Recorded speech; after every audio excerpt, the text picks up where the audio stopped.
Hey guys, welcome back to Pathfinder Wrath of the Righteous. Let's keep going here. We need to look for the final friend or apprentice of Ramian's, and I think he's down here.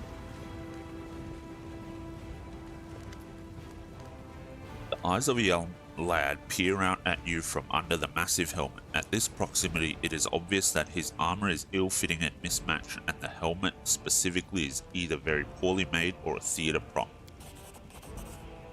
Pardon me, I saw you with that shawl. Does this mean that you're a friend of Arunca's? What am I saying? Of course it does. So,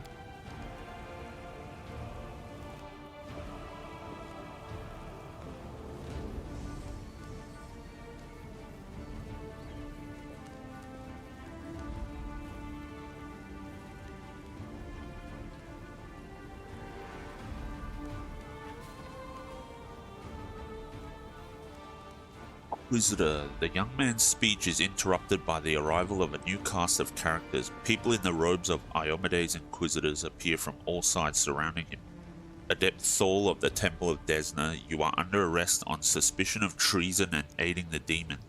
You have 1 minute to come quietly. Drag your feet and we'll count that as an attempt to resist justice. Prelate Halrun appears behind his people and hears the traitor who almost corrupted the wardstone with his magic. You didn't think that the disorder and demonic presence in the city would distract us from pursuing traitors, did you? The youth's eyes go wide and he says nothing, clearly not knowing what to do. Demons are running amok all over Canabras. Now is not the time for settling scores.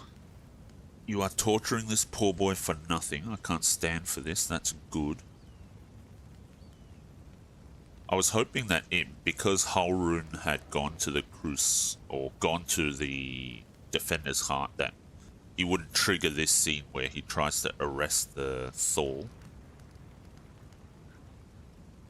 Let's go with good. You are torturing this poor boy for nothing. I can't stand for this.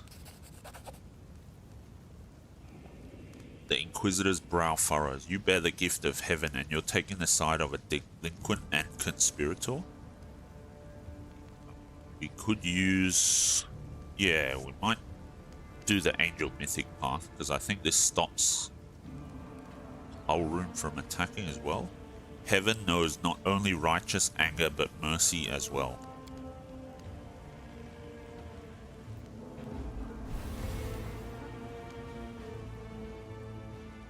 The Inquisitor gazes at the light, not even blinking. His face reveals a desperate inner struggle. At last he rubs his temple. I do not know why you are standing in the way of justice, but I do not wish to start a spat between the goddess's righteous warriors in this hour of peril. Let this Desnan riffraff go wherever he likes, just as long as it's out of my sight. When we liberate the city from the demons, I will see to it that every one of Ramian's runts and everyone like him will be driven out of Canabras. Come, faithful, we have no further business here. The young man lets out a sigh of relief as he watches the Inquisitors go. This is just blatantly unfair. We tried to protect the city from demons, and instead of helping us, we get hunted by the Inquisitors.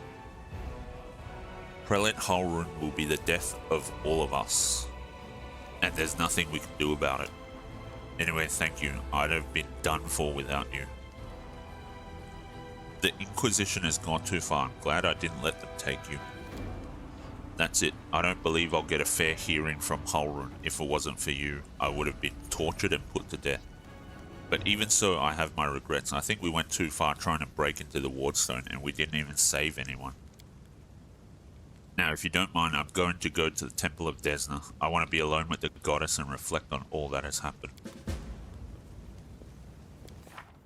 Okay, we found all the adepts. So... okay, Dayron has a level up. I forgot to do the level ups, okay, so we might do that a little bit after. Okay, let's, go across here. Let's get across the rubble. Forget it. We failed, okay. Thanks, man. You're so awesome. buff up, I suppose. Oh, we only got one. We skipped. Mage armor got skipped and buffs failed. No free spell slots. Okay, interesting.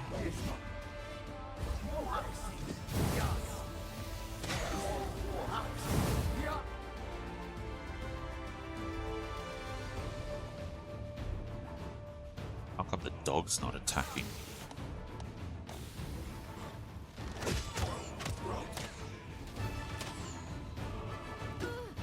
Okay. Let's get rid of this.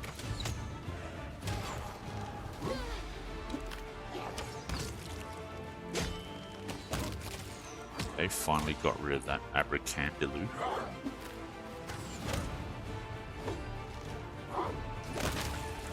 Wretch has been harder to deal with though.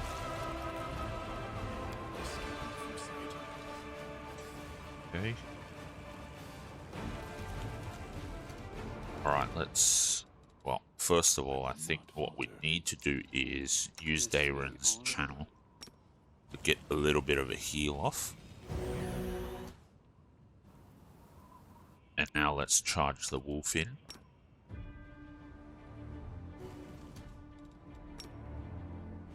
I won't let you hurt my friends. This shouldn't be too tough of a fight.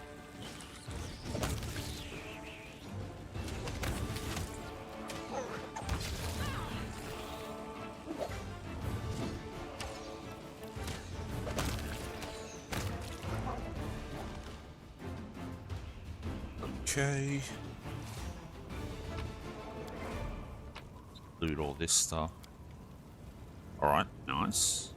Ember now has a level up too.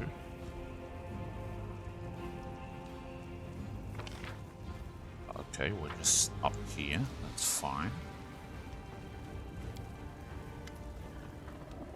Rubbledum the actor. Even the huge pile of junk isn't enough to block out the exclamations coming from beneath it. There's noise, but I can't tell if it's... I don't think it's voice acted, so... Reveal, O dearest darling beauty mine, why didst thou turn thy gaze on me, pray tell? Thy husband I called friend a time, but love 'tis like an ocean, friendship a well.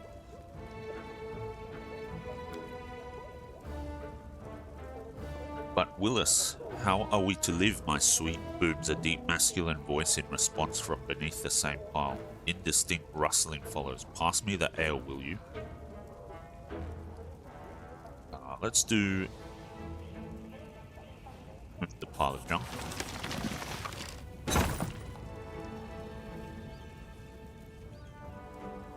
Pile shifts easily, revealing an entrance to some kind of cellar. There is an interesting looking chest among the items. 80 experience and some stuff, some gems. Look, the door is open and now we are completely at the mercy of whatever's up there, if it really is a demon.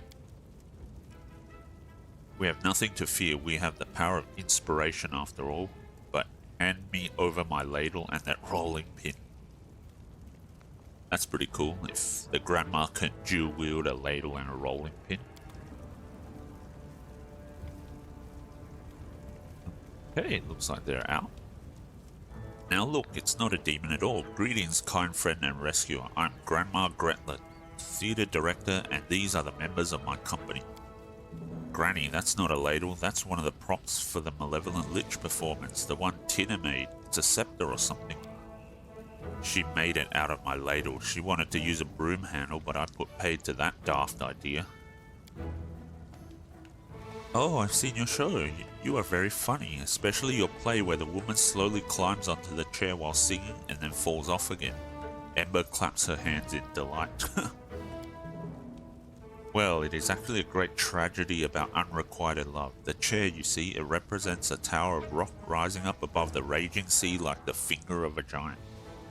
And the woman, she isn't supposed to fall, but rather gracefully cascade into the swirling abyss below. Just like I showed her 100 times, but I'm glad you liked it. What were you doing down there? we were rehearsing. Our art distracts us from our fear and panic. The dwarf waves her ladle emphatically, doing a fair impression of a conductor. Can you get somewhere safe? Oh, don't worry on our account. We'll be going to our basement in the next street. That's where our lambkin is. We're not afraid of demons with lambkin around. Lambkin? Lambkin, our male lead. He'll protect us. Don't worry, we know what we're doing. Alright, I have to go. Thank you again for rescuing us, stranger. Today you did a great service for Mendevian culture and perhaps the culture of all Galarian. You will certainly be remembered in future eras as the one who saved the critically and publicly acclaimed Next Door Theatre. Okay, that was interesting. These guys make a bit of an appearance rather later on, so quite funny. Okay, now this section, yeah, that's what I was afraid of. The ghouls are nasty.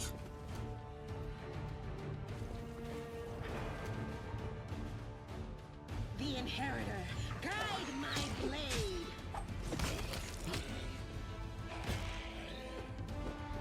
Hopefully it's just the ghouls then.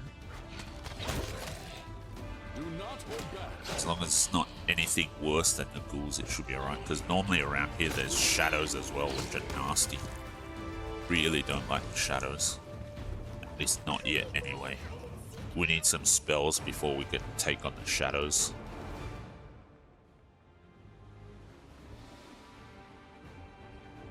Okay, let's save it here.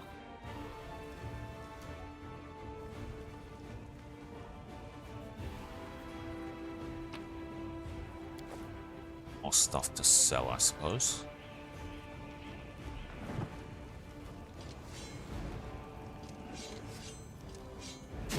Is this that thing we unleashed before? Might be. Oh, that's nasty.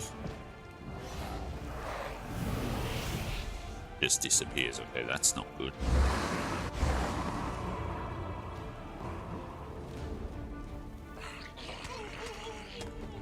It's quite nasty. Okay.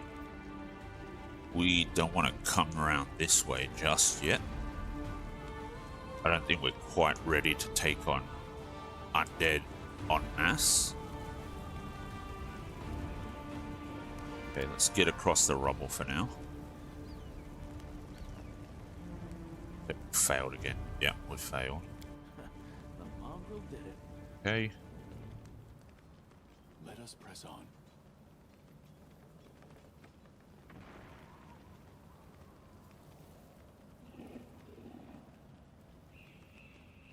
Need to trigger another event. First, let's go up here. Let's talk to... Well, we don't have to...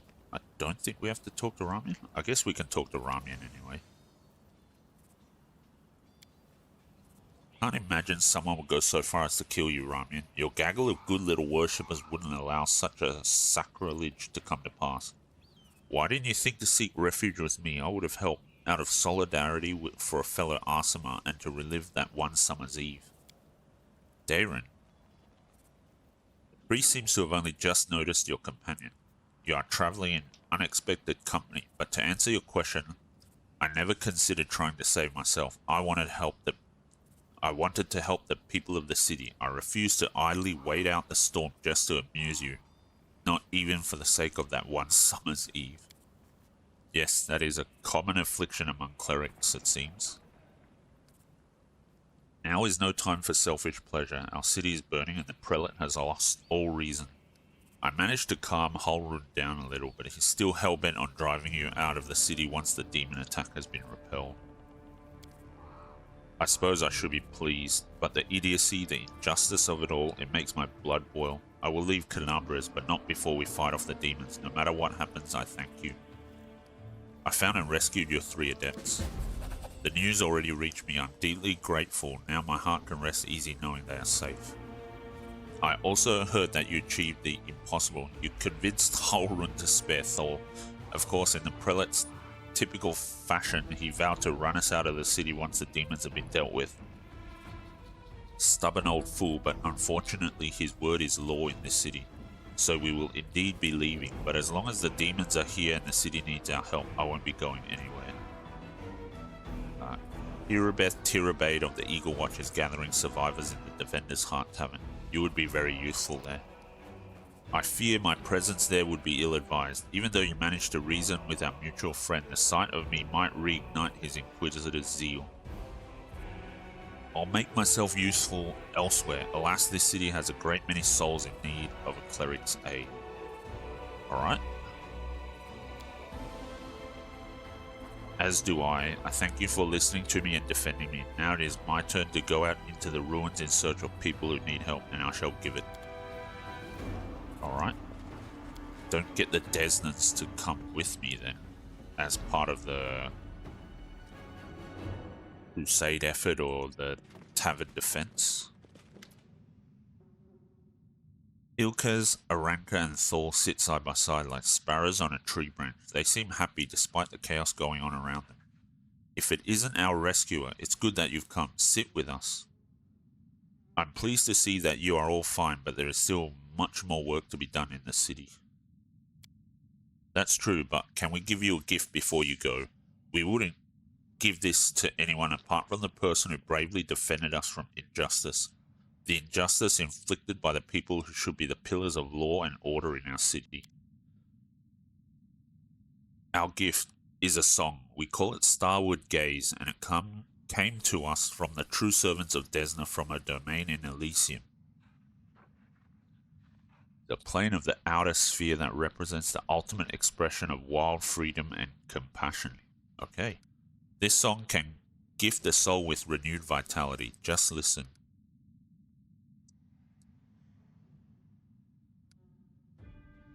Okay. I guess we can try and sing the song after Aranka.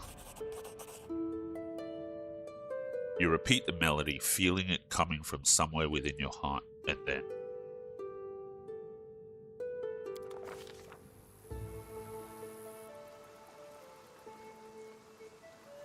When the music stops, Stooge finds himself in a place that looks nothing like the ruins of Canabres. It all happens in the space of a blink. He closes his eyes on one world and reopens them on another one entirely. A delicate twilight envelops the new world with streaks of moonlight breaking through the gloom. Stooge is standing in a shallow stream of murmuring water deep in a forest. There is no one else around. Garlands of unfamiliar climbing plants twine around the trunks of gigantic trees. And dangling from their branches are vines woven into what look remarkably like swings. A carpet of fragrant grasses spreads out at the tree's roots, with islands of phosphorescent moss and lichen dotted here and there. Small, smooth stones with a strange mirrored surface are scattered across the stream bed in which Stooge is standing. The stones catch the light shining down from the heavens, making them gleam silver and making the ordinary little brook look like a stream of darkness, carrying a sprinkling of stars through the night. Stooge is sure that he has never been to this place before, and yet it all feels so familiar. It is the manifestation, not of dreams or fantasies, but of that special way of looking at the world that only children possess. When a glint of light reflected off a piece of glass becomes a fallen star, when an oddly shaped stone can be a remarkable artifact, and when every shadow or twist in a path promises mystery or an incredible adventure. A single glance into the forest stream brings this feeling rushing back. Realizing this, Stooge hurriedly makes his way along the stream bed, taking in his surroundings. The whimsically twisting stream runs through the silent forest, and Stooge unhurriedly strolls along it. This place evokes a strange feeling of not calm, no, in fact quite the opposite. A feeling of restlessness and anticipation of incredible discoveries or unexpected encounters. Or then again, perhaps it's not the place at all, but the eternal hunger, the craving for new experiences which dwells within many mortal hearts. Speculation aside, just as Stooge rounds the next bend, an unexpected encounter does indeed take place. They come closer, not attempting to hide, stepping lightly on the mossy carpet, leaping from branch to branch or flitting through the air. The creatures are thoroughly bizarre, as though they were deliberately conceived to try the sanity of every taxonomist on the planet. One has the fluttering wings of a butterfly on its back, another has the tails of a dozen different animals, while a third boasts tresses of streaming water, hooves instead of feet, and springy clover growing all over its skin.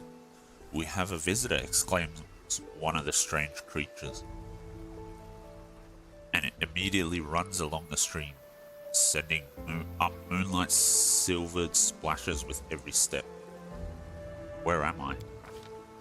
"Don't you know where you are?" asks the creature in amazement. "There are plains of breathtaking beauty and plains of astonishing wonders, but only Elysium is woven from the craving for beauty, from the belief in wonders.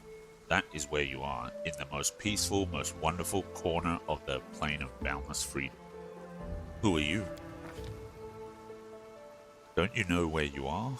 Okay, read that. "We are Azatas, the children of freedom," says one of the creatures, carelessly swinging from the branches of a tree. "This forest is our home for today. Tomorrow our home could be a lake 100 leagues to the south, or an underground cave in the azure ocean, or a castle of clouds that scatters in the dawn breeze." "How did I get here?" "We don't know how you came to be here," says the creature with the dozen tails, smiling. "Mortals rarely come to Elysium during their lifetime. But here you are, which means that something must have brought you. Something in your soul. If your soul did not harbor even the slightest spark of freedom, yearning, and compassion, you would never have found your way here. Now that you know the answers, tell us, what do you want?" I have to go back. They need me there." The creature with the butterfly wings, who has hitherto remained silent, gives the visitor a serious look and nods to itself. "I smell the burning blood and tears of the place you have come from. It clings to you. It is right that you don't wish to turn your back on the suffering of those you left behind. None of us children of Elysium would do such a thing. Go back. Be a bulwark against evil and strife. Your path is true. But would you like to take something from this place as a memento?" The question hangs in the air, and though the words that Stooge utters next are merely words, not a spell nor a military command, they seem to have equal bearing on destiny and life. It's the good option, and it also unlocks the Azata mythic path, so yes, I really want to. The Azatas draw closer. Take this memory with you, take this light, take the knowledge that any pebble struck by a moonbeam can be equal to any star.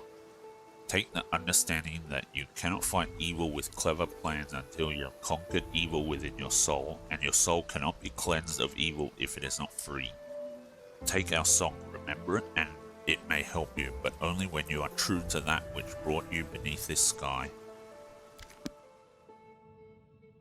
All three adepts look at you wide-eyed. What just happened? For a second you were surrounded by light and we heard music, like the music of Elysium itself. I had a vision. I was in Elysium and the Azatas spoke to me. The adepts exchanged looks of astonishment. I swear it's a sign that Desna herself has turned her gaze on you. You helped us and protected Wallflower from the Inquisitors, even though it wasn't your responsibility. The goddess couldn't fail to acknowledge such a noble soul.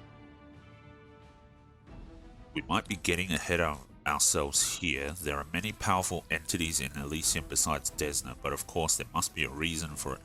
I'm so glad we met you, friend, and not just because I'd be suffering at the Inquisitor's hands right now if we hadn't, but also because you helped me overcome my doubts. We will always remember you no matter what. Okay.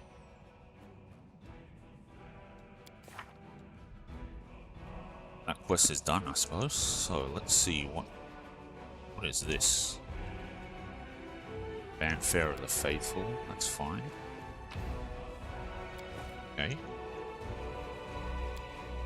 Altar of Desna, Goddess of Luck, Patron, Deity of Travelers and Dreamers. Okay.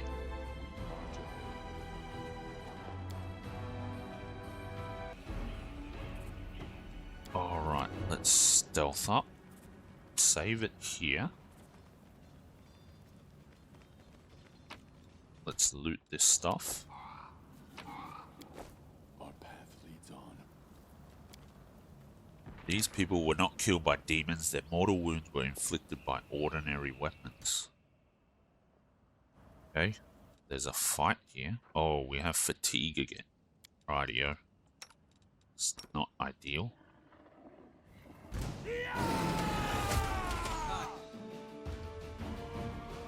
Okay, let's use our archers to take out the evoker.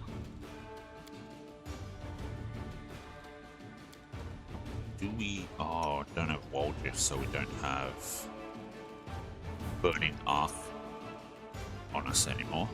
That's alright though.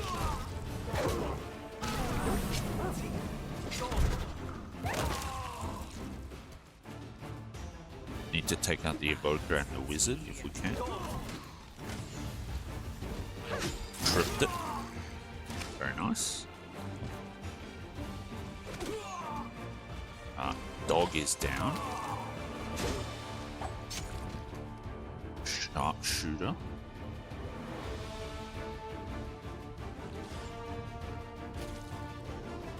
Forgive me for this failure.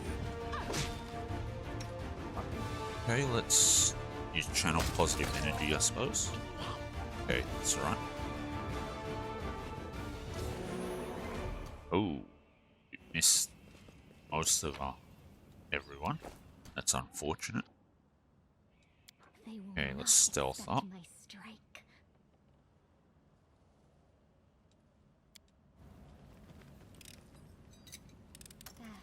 Not this time. Pick the lock. Thank you. Right. Save it here.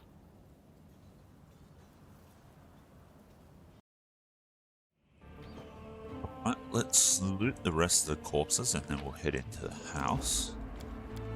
Stealth everyone up.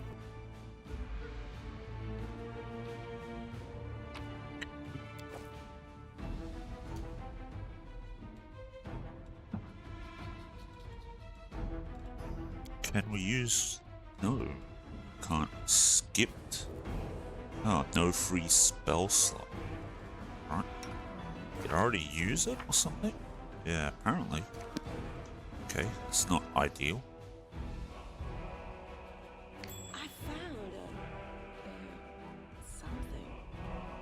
Okay.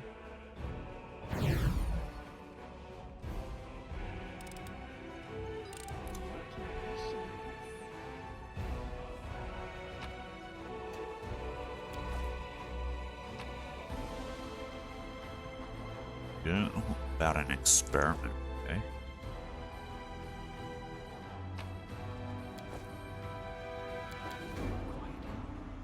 But how will they know I've arrived? Alright, I think it's a reasonably tough fight down here.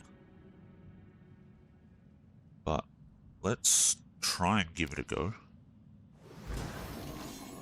Oh, it just straight up healed itself apparently. That's interesting. Okay. The each round at the end, blinded creatures may attempt to end the blindness. Let's try and get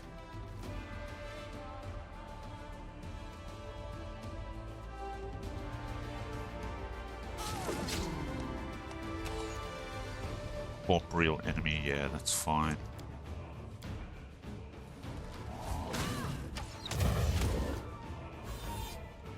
Is he attacking?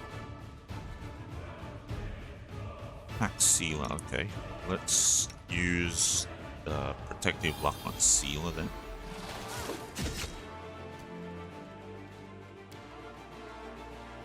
Still attacking Sealer, okay, that's fine. That's not so good, let's heal.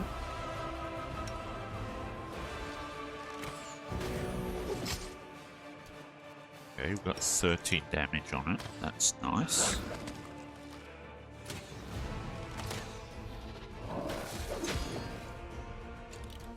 That's kind of brutal. Let's keep healing.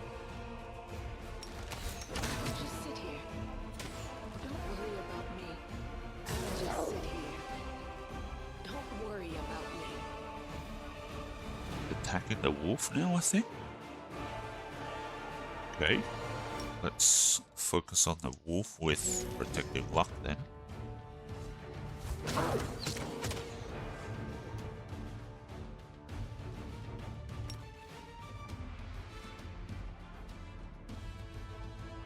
Shadow Demons did quite a bit of damage.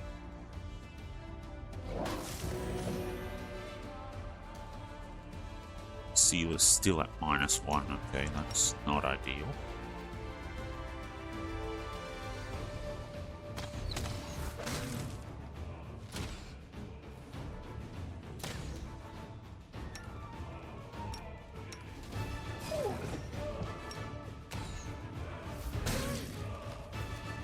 Shadow Demon is attacking Camellia now.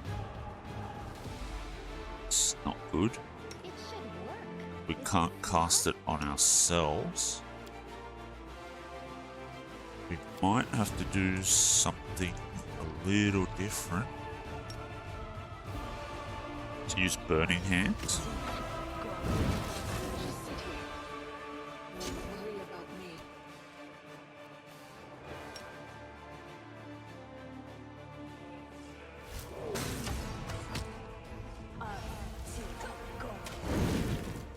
Reduce, okay. Clearly fire's not gonna work.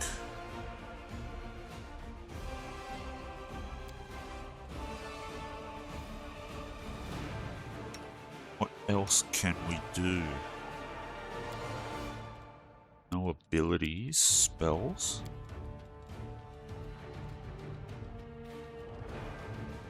Could try and put Bane on.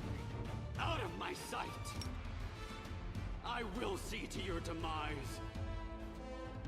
Enemies, okay, it's fine. 6 damage. Who did 6 damage? Okay, Stooge did 6 damage. That's decent.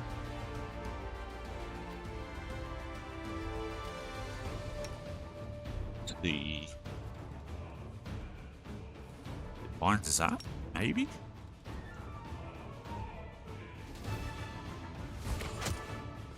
Pain is excruciating. Okay, we need another heal, I think. Just sit here. Don't worry about me. Am I at my limit? So this is how Binds that, only 1, okay. We burn through all our heals.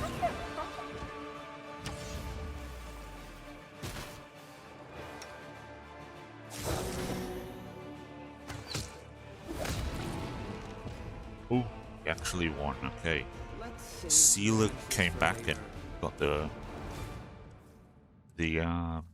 killing blow. Alright, that's good.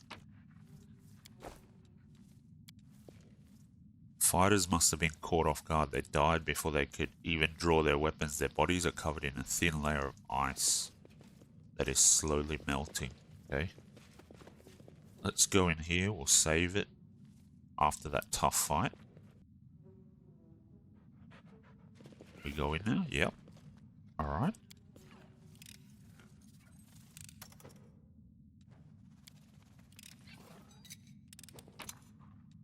Okay, perfect. And now we have Wicked Longbow, which should be able to give that to Lan.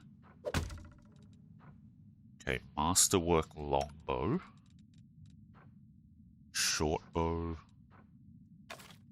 Let's give Masterwork Longbow over here.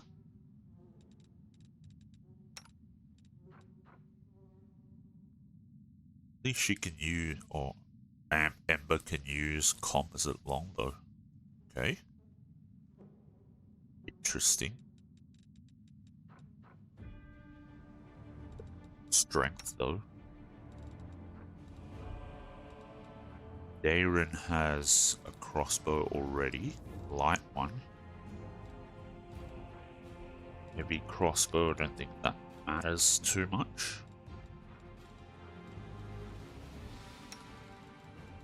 I guess because I think Ember's an elf? Yeah, so she has longbow proficiency, so let's use that.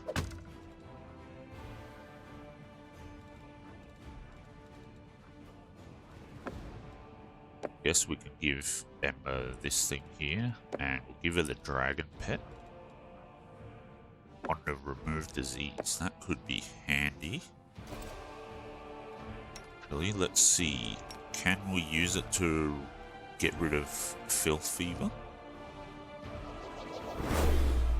And now we've got grey pox. Okay.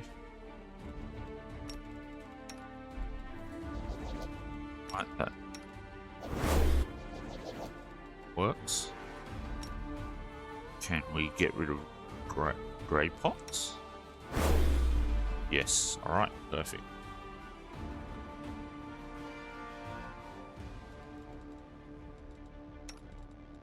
See, we can... Let's turn on the halo, I suppose. Just so we can see a bit more. Alright. Looks like we're done here. Godspeed. And let's get out of this house. Stealth up. And let's see if we can heal. Let's actually copy this recipe first.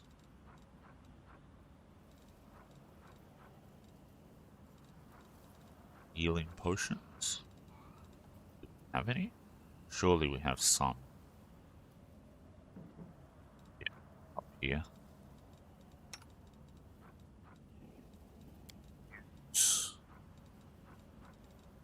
Oh, it's weight, no wonder.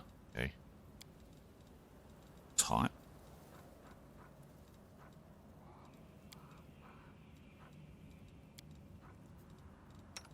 Right, we're back in the green, which is where we want to be. Okay, let's move on. Let us press on.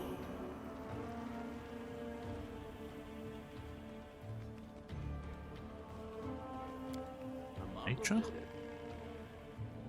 Corpses were gnawed to the bone by ghouls whose teeth were the likely cause of death. That's not very good. Defeat is not an option. The light, take you! Surrender or else!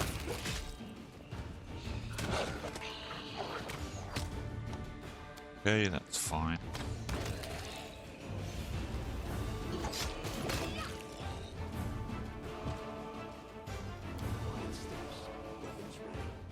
Right, let's keep going.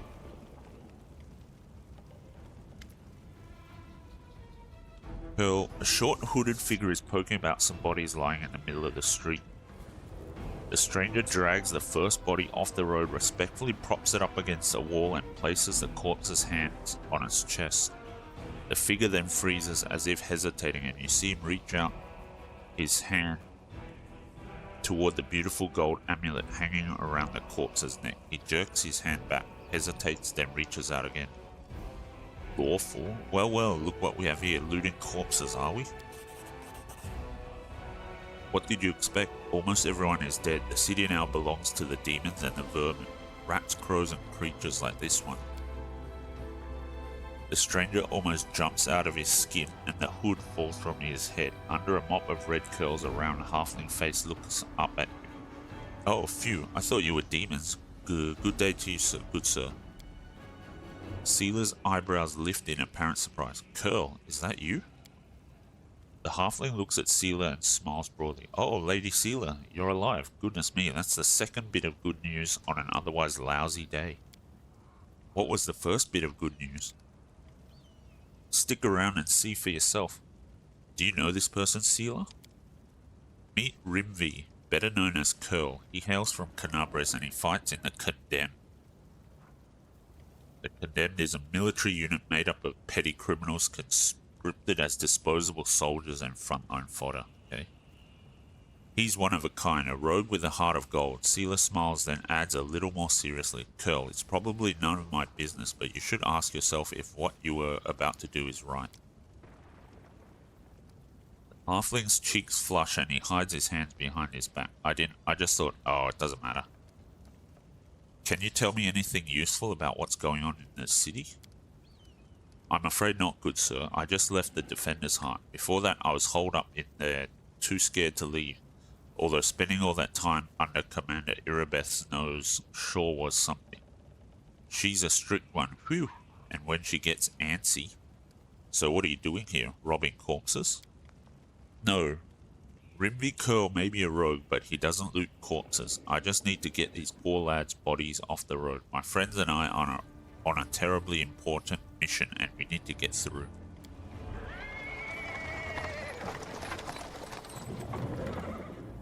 He's interrupted by the sound of wheels rolling on the paving stone. A cart drawn by a sad little horse appears from around the corner. A pretty half-elf is driving it, and a young man in knight's armor is walking alongside. Even from a distance, you can see his tan face and his blue eyes shining brightly. The halfling straightens up. See, a terribly important and very heroic mission. My friends and I are saving a beer cart from the demons. Elin of the Hound Hearts, okay? As he's speaking, the newcomers notice you and the knight cries out in jubilation. Seela, I never thought I'd see you again. I thought you were headed to the main square, the center of the demons' attack. The half-elf smiles warmly at Seela. Hey friend, glad to see you're alright. When we got separated by the crowd at the celebration, I knew right away that something was wrong, and when demons appeared all of a sudden, I realized that was the reason why I'd been so anxious. But I couldn't find you among the dead in the square, so I kept my hopes up, and I was proved right. Seela's face lights up with joy. So you're the other bit of good news Curl was talking about. You and Jana are alive. Actually, by good news, I meant that we found a beer cart. So Aelin and Jana being alive amounts to a quarter of a bit of good news. Wow, maybe half. Beer cart? How about sharing with us? I'm sure we could all do with a drink.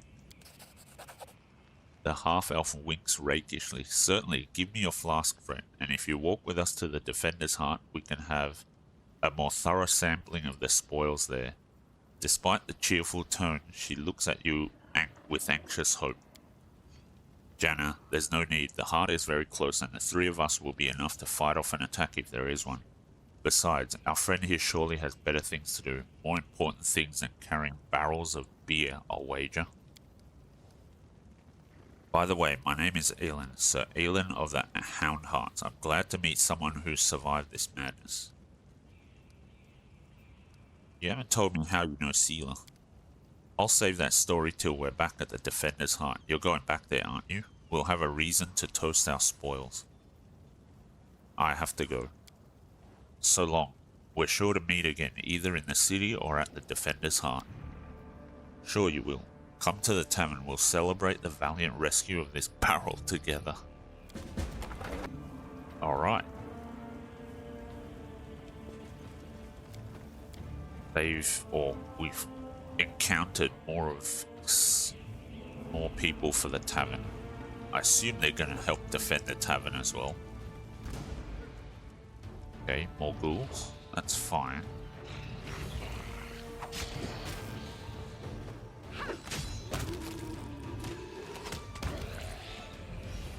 Okay, we got a trip. Very nice.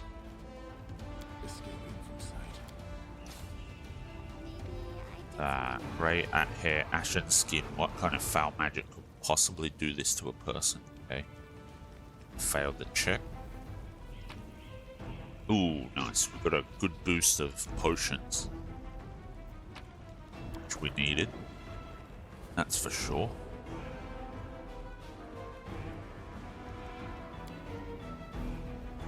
Okay, is this where we came from earlier? Yeah, seems like it. Okay, that's good.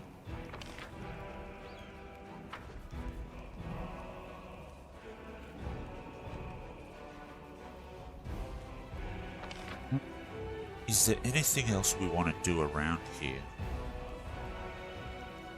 Maybe not? Okay, well, alright, let's backtrack a little bit. See if there's a zone transition here. Yes, there is. Okay. Let's head out and head over to the Tower of Estrod.